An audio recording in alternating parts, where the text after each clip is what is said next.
بچپن کا آغاز ہوا اور ذرا جب ہوش آیا، ایک دوجے شخص کو اپنے کمرے میں ماں کے پہلو میں پایا۔ وہ مختلف تھا، باہری آواز، کھردرے ہاتھ۔ جب وہ مجھے پیار کرتا تو اس کے ہونٹوں پہ اگے ہوئے سخت بال میری گالوں کو چوبتے اور تکلیف دیتے۔ وہ جب مجھے گود لیتا تو اس کی سخت گرفت سے دم گھٹنے لگتا، اور خوشی کے جوش میں آ کر جب وہ مجھے ہوا میں اچھالتا تو میرا دم نکل جاتا۔ وہ میرے چہرے پہ سہم جانے کے ابھرتے تاثرات دیکھ کر خوش ہوتا، کہکہے لگاتا اور مجھے مزید اونچا اچھالتا۔ میں اس خوف کے عالم میں جب اپنی ماں کی آنکھوں میں جھانکتا تو مجھے وہاں پیار بھری ایک بے بسی نظر آتی۔ بچپن سے لڑکپن آیا۔ چھوٹے بھائی کو ماں کے پہلو میں پایا، دوسرے کمرے میں ماں کی جگہ تکیے کو سینے سے لگایا۔ اب توتلی زباں میں ابو سے نکل کر ابو جی کہنے کا زمانہ آیا۔ ماں سمیت ہر کسی نے ابو جی سے ڈرنا سکھایا، دروازے کے پیچھے اور چرپائی کے نیچے چھپنے کا طریقہ بتایا۔ گھر میں جب ابو نہ ہوتا تو میں آزاد ہوتا، ماں کے سامنے ہر کام میں بے باک ہوتا۔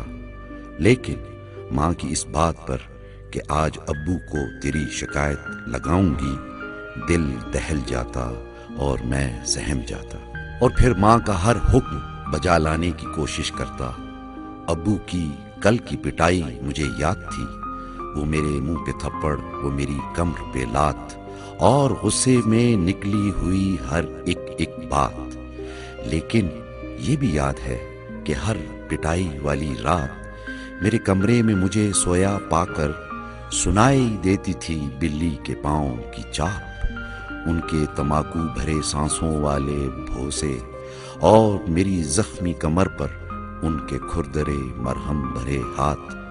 میں تو تب بھی چاہتا تھا وہ میرے پاس رہے، اس کے آنے کی امید پہ کھلی آنکھ سوتا تھا، اس کے جانے کے بعد بند آنکھ روتا تھا۔ صبح کو اس انداز میں اسے سلام کرتا کہ مجھے کچھ یاد نہیں، اس کے دیے ہوئے زخموں اور نیلوں کی کوئی فریاد نہیں۔ میں کوئی بزدل ہوں، ڈرپوک ہوں کہ روؤں گا؟ میں تو ابو جی کا نر بیٹا ہوں، ہر رات کھلی آنکھ سوؤں گا۔ اور پھر لڑکپن سے نکل کر ہوتے ہیں ہم جواں، اب ماں کی شکایت پہ اس کی پٹائی سے آزاد ہوئے۔ تب احساس ہوا وہ ڈریکولا نہیں، عام انسان ہے۔ اب وہ بوڑھا ہے اور تو جواں ہے، وہ کہ جس نے بھرے مجمع میں میری رسوائی کی، ہمیشہ اوروں کی سنی، میری نہ سنی اور پٹائی کی۔ بے باک تو پہلے سے ہی تھا، اب میں آزاد بھی تھا۔ اس کو کتوں سے تھی نفرت اور فرشتوں کا انتظار، میرے دو کتے تھے اور فرشتوں سے تھا بیزار۔ وہ پابند صوم و صلات، خیر و زکات، میں کہ رسیا شراب و کباب، شباب و رباب۔ وہ تماکو میں صرف سگریٹ پیتا تھا، میں کہ سگریٹ و پائپ، سگار و نسوار۔ اس سرد جنگ میں ہم دونوں جلتے رہے، ندی کے دو کناروں کی طرح ساتھ چلتے رہے۔ پھر ہمارا بھی گزر اس کی راہ پہ ہوا۔ گھر میں گھستے ہی بیوی کی شکایت پر اس زور سے بیٹے کو ایک شب تھپڑ مارا، ہوا میں وہ اچھلا دور جا گرا بیچارہ۔ خون ناک سے اس کی چھوٹ گیا، اپنا تو سارا نشہ وہیں ٹوٹ گیا۔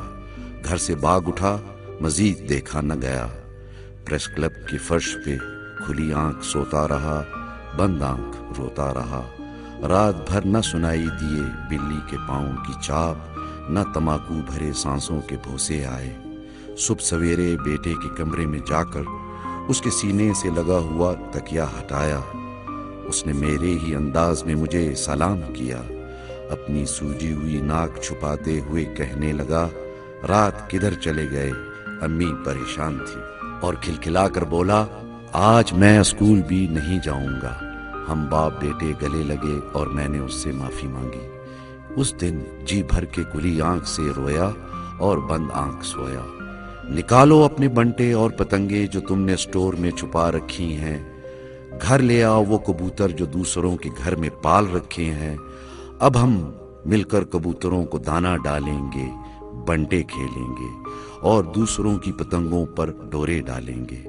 میری خواہش ہے میرے بچے، تم ہر وہ کام کرو ماں کے سامنے کرتے ہوئے جس سے گھبراتے نہیں۔ میں کوئی ڈریکولا نہیں، باپ ہوں، باپ رے باپ والا پاپ نہیں، باپ ہوں۔ پھر اپنے ابو کا دل میں خیال آیا، وہ بیمار تھا، ہسپتال میں اکیلا تھا۔ میں 2 ماہ ان کے ساتھ رہا، خوب گپ رہی، کوئی پاس نہ تھا۔ ان کو میرے بچپن کی سب باتیں یاد تھیں، میری شرارتوں کو یاد کرتا اور بچوں کی طرح خوش ہوتا اور کہے لگاتا، اور کبھی غصے بھری نگاہوں سے مجھے دیکھ کر بے بسی میں چھت کو گھورتا اور کہتا، میں جو چاہتا تھا تو وہ بن نہ سکا۔